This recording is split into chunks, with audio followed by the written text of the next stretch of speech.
না, এটা কোনো রাজনৈতিক বন্ধ নয়। এক মোটর শ্রমিককে রাতে ঘুমন্ত অবস্থায় বেধড়ক মারের প্রতিবাদে রাধানগর বাসস্ট্যান্ড থেকে রবিবার কোনো গাড়ি কোনো রোডে চলাচল করেনি।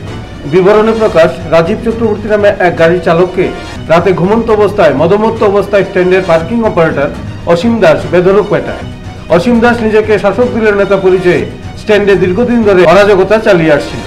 অবশেষে স্ট্যান্ডের সমস্ত যানবাহক মালিক সহ মোটর শ্রমিকরা রবিবার সম্পূর্ণভাবে গাড়ি চলাচল বন্ধ করে দেন এবং থানায় গিয়ে উঠেছেন। তাদের দাবি, যতক্ষণ পর্যন্ত না অসীম দাসকে গ্রেপ্তার করা হবে ততক্ষণ ওই রুটে কোনো গাড়ি চলাচল করবে না। এখানে আর উদ্দেশ্য একটি, আমাদের স্ট্যান্ডের একটা বাস শ্রমিক, ও কালকে স্ট্যান্ডে ঘুমিয়েছিল রাত্রেবেলা। ওকে সাংঘাতিক ওকে টপসারিং করা হয় এবং ওর মাথাটা কেটে গেছে এবং আমরা এখন থানাতে এসেছি, একটা জিডি এন্ট্রি করেছি। সমস্ত বাসের ছোটো বড়ো সব গাড়ির স্টাফ সবাই এসছে এখানে। সমস্ত রুট ক্লোজ আজকে, কোনো গাড়ি চলেনি, সকাল থেকে কোনো গাড়ি চলেনি।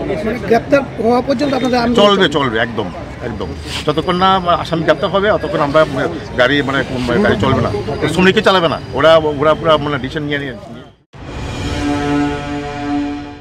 কালকে রাত্রে আমাদের বাস স্ট্যান্ডের মধ্যে একটা শ্রমিক ঘুমাইতেছিল। পরে রাত্রে প্রায় 9টা সাড়ে 9টার দিকে অসীম দাস নামে একটা লোক ঢুকে বেদরূপ মারধর করছে। পুরো স্ট্যান্ডের ভিতরে রক্তের হয়ে আছে। হ্যাঁ, ও রাধানগর স্ট্যান্ডের অপারেটর, পার্কিং অপারেটর। তো এটার পরিপ্রেক্ষিতে আজকে সব শ্রমিকরা গাড়িটাকে সব ছোটো করে বড়ো করে সব বদ্ধ করাই দিচ্ছে। তো এখনও ওরে নিয়ে এসে একটা চেষ্টা এফআইআর করা হয়েছে পশ্চিম থানা। কি আপনাদের কী দাবি? আমাদের দাবি ওই যে অসীম কুমার দাস বিনা কারণে ওরা হয়তো বা মারছে, ওরা